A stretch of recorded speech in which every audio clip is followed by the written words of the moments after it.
বের করছেন 6টি জায়গা, খুব মনোযোগ দিয়ে বুঝবেন, আলোচনা শেষ করে দেব।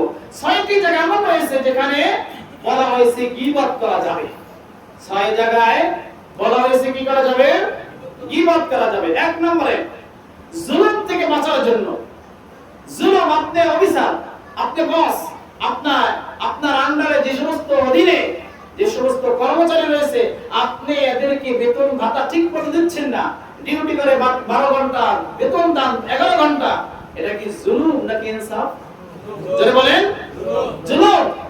এই আপনি জুলুমের শিকার। এই জুলুমের শিকার যখন হয়েছে, এখন এই অধীনের উপরস্থ যারা যে বস রয়েছে, যদি কোনো সময় সুবর্ণ সুযোগ এসে যায়, তখন তার নাম ধরে ধরে স্যার অমুক লোকটি আমার উপরে অথবা আমাদের উপরে জুলুম করতেছে, এই নাম ধরে তার বিস্তারিত যদি বলে দেন, এটার কারণে আল্লাহর কাছে গুনাহগার হবেন না। কারণ আপনি জুলুমের শিকার। আপনি কিসের শিকার? জুলুমের শিকার। কোন ব্যক্তি যদি হয়ে যায়, ওই ব্যক্তির পিছনে বসে নাম ধরে আলোচনা করে লিখে দিলে কি গীবত হবে? গীবত হবে না, কারণ ওই ব্যক্তি জুলুমের শিকার। তাহলে জুলুমের কারণে কোন ব্যক্তি যদি পিছনে সমালোচনা করে, গুনাহ হবে? গুনাহ হবে না। 2 নম্বরে অন্যায়, আপনার উপর অন্যায় করতেছে, অন্যায়ের কারণে আপনি যে পরিমাণ লেখাপড়ার যোগ্য অথবা যোগ্যতা আছে, কাজের কোয়ালিটি আপনার যেমন, আপনি 1 ঘন্টার ভিতরে 10টা 12টা অথবা এর চেয়ে বেশি আপনি ডেলিভারি দিতে পারেন কাজ, কিন্তু এর চেয়ে ভালো নেই আপনার অধীনে, কিন্তু আপনি এর কাজ দিচ্ছেন না অথবা বেতন বাড়াচ্ছেন না। কথাটা বুঝিয়ে, আপনি একটা লোক ঘন্টার ভিতরে এতটা ডেলিভারি দিতে পারে, সে দেয় না, এর কাজের লোক অন্য আরেকটা পার্সোনাল আছে, একই বেশি দেয়। এরকম হয় না বিভিন্ন কারখানায়?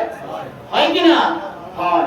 তাহলে শুনেন, নবী সাল্লাল্লাহু আলাইহি ওয়াসাল্লাম এবং কোরআন থেকে বোঝা যায়, যদি কোনো ব্যক্তি বলে অন্যায় করে যে আমি এটা প্রাপ্য, কিন্তু আমার উপর অন্যায় করা হয়েছে, কোন সময় যদি সুবর্ণ সুযোগ আসে এর উপরস্থ ব্যক্তিদের কাছে আলোচনা করা, এই ব্যাপারে নাম বলে দেওয়া, এটা গুনাহের কারণ না, এটা গীবত না।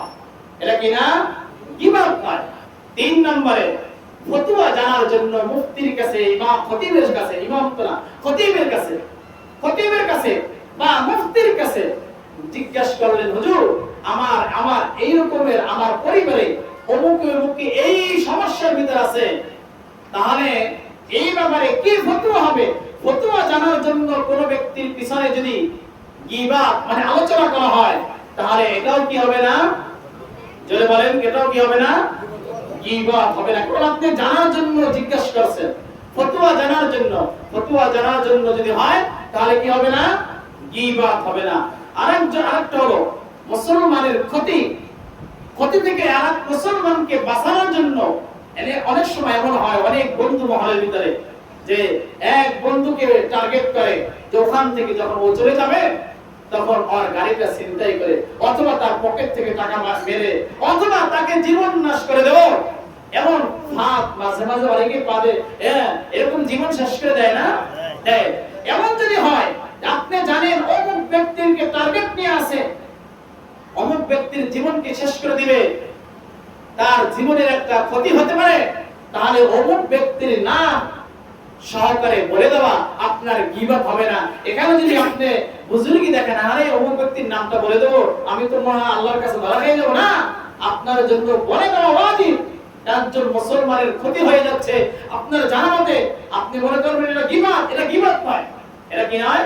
গীবত নয়। 5 নাম্বার হলো প্রকাশ্যে কোনো ব্যক্তি পাপী, প্রকাশ্যে জুয়া খেলে, প্রকাশ্যে মদ খায়, প্রকাশ্যে সুদ খায়, সবাই না জানলেও যারা জানে তারা জানে যে এই লোকটা প্রকাশ্যে সুদের ভিতরে জড়িত, এই ব্যক্তি প্রকাশ্যে জুয়ার ভিতরে লিপ্ত, এই ব্যক্তি প্রকাশ্যে গুনাহের ভিতরে লিপ্ত, এমন অনেক সমাজে অনেক সময় দেখা যায় না? এখন ওই ব্যক্তি যেহেতু প্রকাশ্যে গুনার ভিতরে লিপ্ত, তাহলে ওই ব্যক্তিকে সবাইকে জানাই দিতে হবে, সাবধান এলাকাবাসী মুসলমান, অমুক ব্যক্তি কিন্তু শুদ্ধ, তার কাছে তোমরা পেছা, কখনো ভালো ব্যবহারের আচরণ আশা করিও না।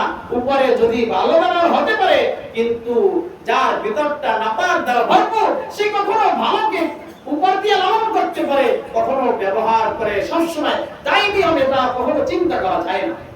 এই জন্য যারা নাকি প্রকাশ্যে পাপী, এদের ব্যাপারে পিছনে মানুষদেরকে সতর্ক করা, এটা কি হবে না, গীবত হবে। এটা গীবত হবে, এটা গীবত হবে না। কয় নম্বর গেল? 5 নম্বরে। 6 নম্বরে পরিচয় দেওয়ার জন্য, পরিচয় দেওয়ার জন্য কোন ব্যক্তির পিছনে এমন কথা বললেন, সে ব্যক্তি শুনলে হয়তো কষ্ট পাবে। যেমন উদাহরণ দিয়ে বুঝাচ্ছে কেতাবের ভিতরে, আপনার বাড়ি এমন একজন বাড়ির কাছে যে লোকটা অন্ধ। কিতাবের ভিতরে কয়েকটা উদাহরণ দিয়েছে, আরো উদাহরণ দিয়ে বুঝাবো না বুঝলে ইনশাআল্লাহ। কোন ব্যক্তি অন্ধ, এখন আপনাকে জিজ্ঞাসা করেছে ঢাকা বসে, ভাই আপনার বাড়ি কোথায়? সে বললো আমার বাড়ি হলো গাজীপুর চৌরাস্তা। কোন চৌরাস্তা, কোন জায়গা? তখন যদি বলে অন্ধ বাড়ির পাশে। কার বাড়ির পাশে? ভাঙ্গারের কোথায়? উদাহরণস্বরূপ বললো, তোমার বাড়ি কোথায়? ভাঙ্গারের বাড়ির পাশে। কার পাশে? ভাঙ্গারের বাড়ির পাশে। এখন যদি কোনো ব্যক্তি এমন হয় যে পরিচয় দেওয়ার জন্য এমন একটা কথা বললো, যে কথাটা সে শুনলে হয়তো কষ্ট হবে, কিন্তু কষ্ট উদ্দেশ্য না। কষ্ট কিনা উদ্দেশ্য না। বুঝেন না কথাটা? উদাহরণ কি বলছেন? এমন একটা কথা বলছেন, যদি সে শুনে তাহলে সে কি পাবে? কষ্ট হবে। কিন্তু আপনি কষ্টের উদ্দেশ্যে বলেন নাই, বলেছেন পরিচয় দেওয়ার জন্য। অনেক সময় চৌরাস্তা থেকে এখানে আসে অনেকে, পরিচয় জিজ্ঞেস কোন বাড়ির পাশে। তখন যদি বলে অমুক বাড়ির পাশে, তখন চিনতে সহজ হয়। সহজ হয় মেরে করে। যদি এমন হয় পরিচয় দেওয়ার জন্য এমন শব্দ ব্যবহার করা হয়, তাহলে সেক্ষেত্রেও কি হবে না? গীবত হবে না। এই মুহাদ্দিসিন ওলামায়ে কেরাম, মুফাসসিরিন ওলামায়ে কেরাম এই সূত্রগুলো বের করে বলেছেন।